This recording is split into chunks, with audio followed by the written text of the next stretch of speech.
magkakaroon ng mag-graduation. April 14, no? Merong isang principal ang nagkwento sa akin. Ang sabi niya, Kung, meron ako ikukwento sa inyo. Alam niyo, nakakalungkot.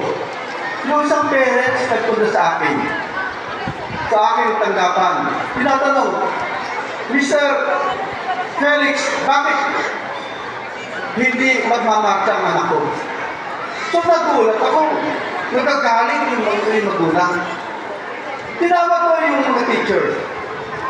Yung teachers, ano ang dahilan? Tinignan na record. Alam ba ninyo kung sa, halimbawa ang school, dyan lang sa tapat sa katara.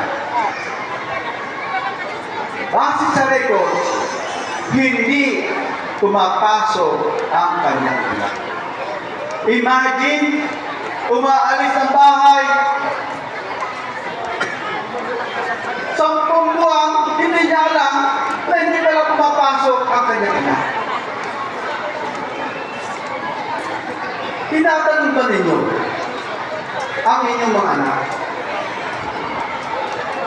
Tinatanong ba ninyo kung sila ano ang kanilang pinag-aralan? Yes. Ako po, tinatanong ko ang ako ko. Ano ang mga subjects ninyo ngayon? Ano ang mga discussions ninyo ngayon? Ano? May exam ba kayo?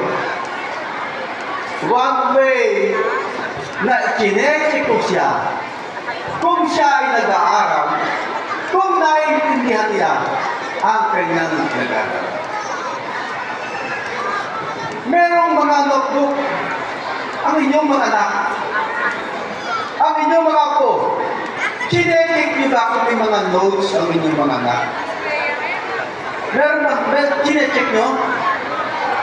Bigyan niyo ng time para yung ating pangarap na pagdating ng panahon, tutulong sila. Madama nila, mahal pala ako ni Lolo. Mahal pala ako ni Nanay. Mag-aaral ako. Hindi kaya ng gobyerno. Maski ng mga teachers. Ang gobyerno natin, mahirap. Siyempre pa tayo sa Metro Manila dahil ang mga gobyerno sa Metro Manila nakakatulong. At may iba't ibang programa ang nakakaawa doon sa mga probinsya. Alam nyo ang sitwasyon sa probinsya. Education is the great equalizer. Ano ang ibig sabihin nito? Na kung kahit na nahihirap ka, kung ikaw ay may tamang edukasyon, darating ang panahon, magbabago ang buhay mo. Magbabago ang buhay ng inyong pamilya. Kaya ito ay kailangan ay whole country, whole city approach. Kailangan sama-sama. Dahil nakakaawa ang Pilipinas. Nakakaawa ang Pilipino. Imagine ang pinakamagaling nating mga bata. The worst na bata sa Singapore. Galing ka, no? Average lang. Teacher, principal talaga utak eh, no? Ang Pilipinas.